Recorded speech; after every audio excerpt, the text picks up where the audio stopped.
Hey guys, today I'm going to walk through the steps on how to repair a broken window regulator on my 2004 Dodge Dakota. It's a quad cab. A couple days ago, driving and was getting ready to roll up the passenger side rear window, and I heard a pop and then a clank by the window sliding all the way down, and so there's a cable in there and a window regulator that's in the door panel that snapped. Those wear out over time. I've actually replaced a couple of others on the truck, so I'm going to walk through the steps on how to repair that. $50 part, ordered off online from whatever your favorite car parts store is. So let's get started. All right, to start off, there's some screws that we got to remove, and they may be covered up with a little plastic cover over here. Use a little flathead screwdriver to pop it out, and you can see it's a Phillips. So that's one. You got your second one here in the door handle, and then you got two on the outer edge, one underneath and one on the corner here. So let's get those removed. Okay, we got all the screws out. These two big ones go in the door release and the handle well, and then two smaller screws, those go around the outside perimeter of the door. So next step is to try to pop this off, and it lifts real easily like, and you'll notice there are a number of points where we're connected here. So the orange rod there, that's connected to the door handle, and you can see it's orange mesh that's kind of surrounding it. Sorry for the bad filming here. The yellow mesh is connected to the door lock, and last but not least, we have a connector here that's controlling your electronics to the window. So let's see, I think we can kind of pry the white plastic pieces off of the rods on both sides, and those will slide right out, and then using a spare hand you can pinch the wire connector there to get it to disconnect from the door. So I'm going to do that next, and I'll be right back. All right, so we got those disconnected, and you can see these just kind of sit down like a tow hook, and the wire connector here, real simple. Just press down on that in the center, and that pops right out. And you can see how the tow hooks go in there and then slide into that, go into this hole and then slide into that groove there. All right. Okay, we got the interior door panel off, and you'll see this plastic paneling in here, or covering this is really for moisture barrier.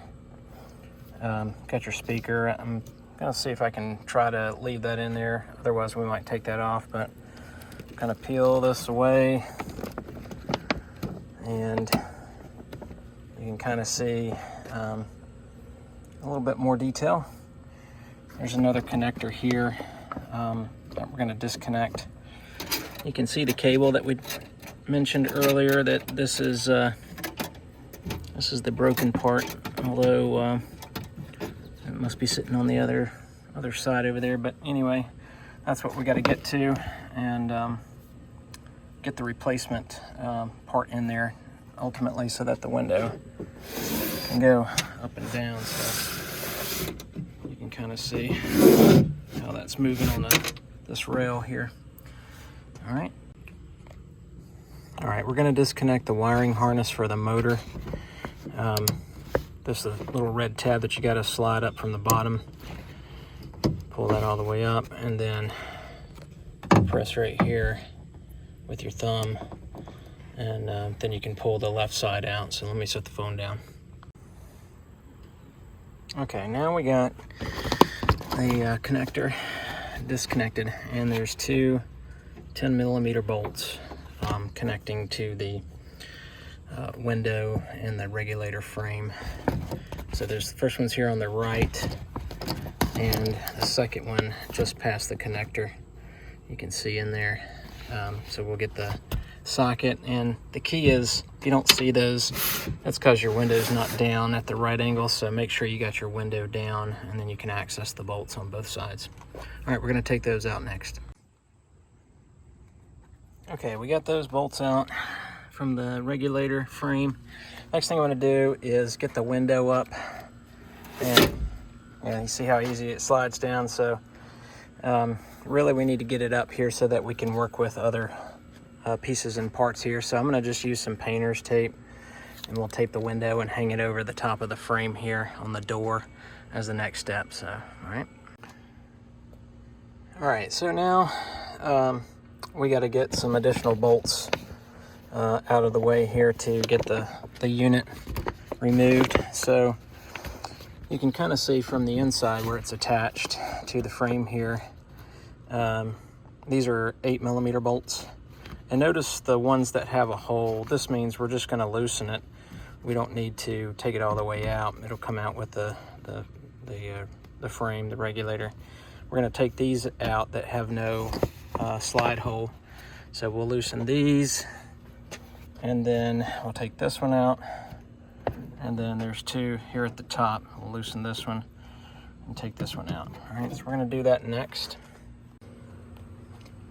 Okay, got the bolts, some of the bolts loosened and some of them out. One thing I want to point out is the length of the bolt. I just pulled this one out of the top. This is one on the shorter side, whereas the one down here on the bottom was longer. So you can kind of see different lengths there. So be mindful, that's probably intentional. So as you're pulling those out, make sure you put the right length back in. And again, these are 8mm and these are 10. So just keep that in mind. You need both sockets. So now we're going to try to lift the frame up and move things out of the way, and then try to slide it out here at the bottom. All right, be right back. All right, we got the regulator and the motor, the frame out. This is what it looks like. And notice the curvature here. This is going vertical, but it's the same curvature of the door frame. So keep that in mind as you're trying to pull it out. Basically just kind of twist the frame this way and then pull it out the bottom here. So let's go compare to the replacement part that I purchased and make sure we got the right one. Okay, so here's the old part that we pulled out. Here's the new one, and right away you can kind of see what the problem is here, right?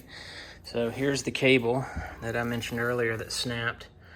There's a little connector, feeds around, and that's why this cable down here is so loose. So as you're pulling things out of the truck and then pulling things out of the boxes, I think it's a good idea to go ahead and line them up side by side in the same orientation. That way you have a good understanding of what you took out and how you need to put the replacement part back in.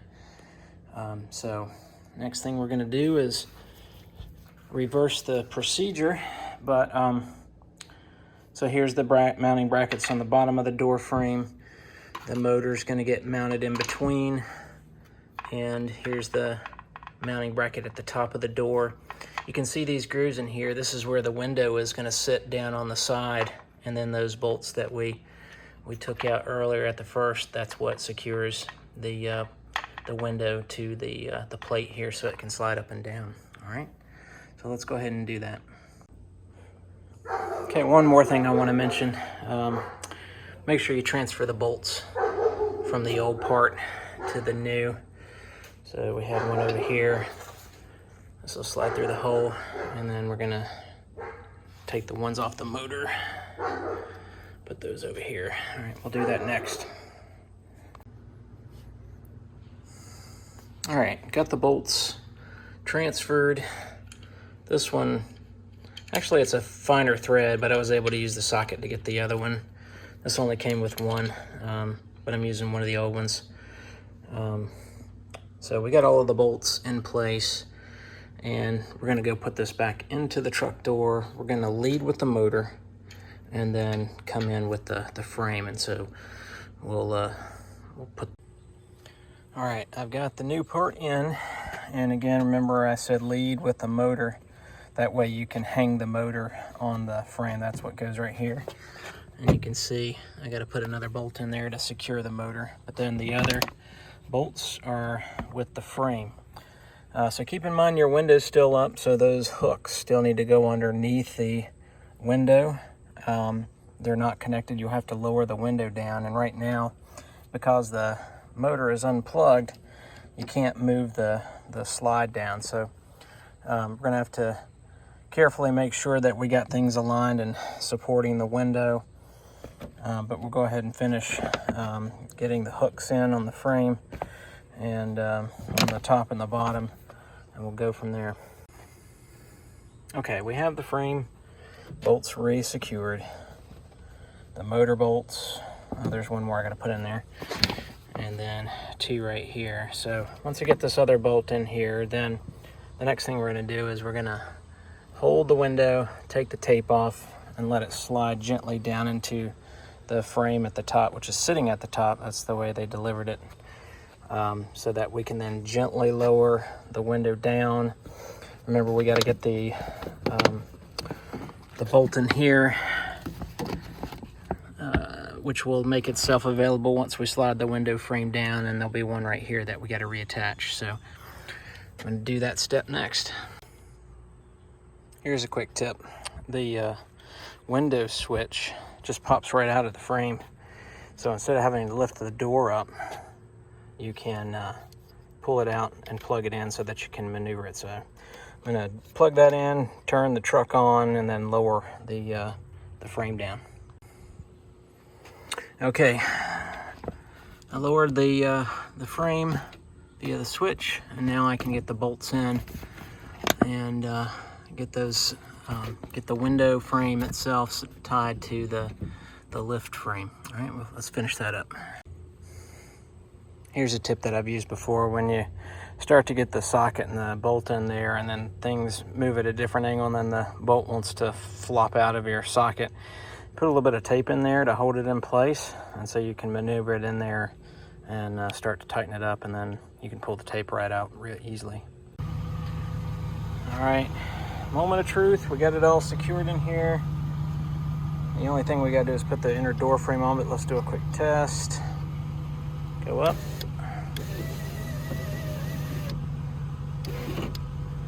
All the way. Go down.